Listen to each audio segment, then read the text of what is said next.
All right, we've all been there, right? You're about to search for something, maybe it's a little embarrassing, maybe you're just planning a surprise gift. You go up to the menu and you click it. New Incognito window. And just like that, the screen goes dark and that little spy icon pops up. And for a second, you get this little rush. It feels kind of secret, right? Like you're off the grid, a digital ghost. The whole design, it's meant to make you feel like you've just stepped into some secret, protected corner of the internet. So the big question is that feeling of being invisible actually real? Or is it just, well, a feeling? We're about to pull back the curtain on one of the most misunderstood features on the web and find out what's really going on. So let's start with what you could call the incognito illusion. It's this idea that so many of us have that a dark screen means total privacy. But the reality? Oh, it is so much more complicated than that. So what is your browser actually promising you? Well, when you open an incognito window, it's basically vowing not to save your history or your cookies. In other words, it's promising to get a very specific type of amnesia, but, and this is the key, only on your device. It's just a promise to forget what you did right there on your own computer. And this is where we get to the heart of it. There's this massive gap between what we think incognito mode is doing for us and what it actually does. So let's break that down, side by side. Okay, so here's the deal. On the one hand, incognito mode is doing some useful cleanup on your computer. It deletes your local browsing history, it wipes the cookies when you close the window, and it won't save stuff you type into forms. But, and this is a huge but, look at what it doesn't do. It doesn't hide you from your internet service provider, it doesn't hide you from your boss if you're on the company Wi-Fi, and it absolutely does not make you anonymous to the websites you visit.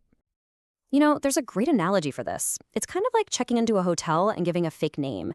Sure, the front desk, that's your browser, might agree to call you Mr. Smith, but the credit card company, the security cameras in the hallway, they all know exactly who you are. The privacy is really only skin deep.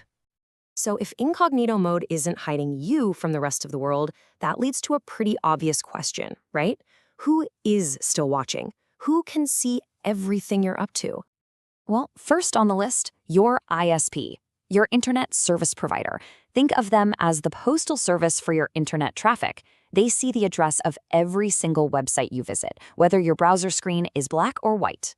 To them, incognito mode just means they're watching you browse in dark mode. That's it. Next up, your boss or your school. If you're using a work or school network, they control the whole system. The network admin can see all the traffic going through their servers. So that secret search for concert tickets during your lunch break, yeah, not so secret. And of course, the websites themselves. They can still see your IP address, which is basically your computer's home address on the internet. And they can also use something called a device fingerprint, which is a unique profile of your computer and browser settings to recognize you even if you're not logged in. And yep, if you're using Chrome, Google is still in the picture. Now, they say they don't tie your incognito session to your Google account, but they are still collecting analytics data. You're definitely not a complete ghost to them. Honestly, that feeling of security is mostly just that, a feeling. You might feel hidden, you might feel invisible, but to everyone else on the network, you're pretty much just a person wearing sunglasses indoors. It provides more emotional comfort than any real technical protection. Okay, so after hearing all that, you might be thinking, well, is incognito mode just completely useless? Not at all. It's actually a pretty good tool, but it's designed for a very specific job. So what is that job? When should you actually be using it? So here are 4 really solid reasons to use it. First, when you're shopping for things like flights or hotels. Some sites track your searches and jack up the prices, so going incognito gives you a fresh start. Second, if you need to log into 2 different accounts on the same website at the same time. Third, for getting around some of those news paywalls that count your free articles using cookies. And fourth, the classic one, buying a surprise gift on a shared computer without leaving clues all over the browser history. So, incognito is for privacy from the people who use your computer.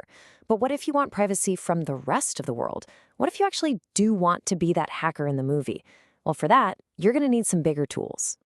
For real privacy, you'll want to look at a VPN, a virtual private network. It basically creates a secure tunnel for your internet traffic, hiding your activity from your ISP. You could also try privacy-focused browsers like Firefox or Brave, which block trackers automatically. Switching your search engine to something like DuckDuckGo, which doesn't track your searches, is another great step. And for, maximum top-level anonymity, there's the Tor browser, which bounces your connection all over the world. Just know that it can slow things down quite a bit. But here's the thing you have to remember. Real, actual privacy online always comes with a trade-off. It usually means slower speeds, a little less convenience, and it takes more effort. It's kind of like putting 7 different locks on your front door. Yeah, it's way more secure, but it's also a lot more work to just get inside. So, what's the final word on incognito mode? I think this sums it up perfectly. It's not a magic eraser for your online footprints. It's more like a tool that just sweeps the footprints up inside your own house while leaving them all over the sidewalk outside for everyone else to see.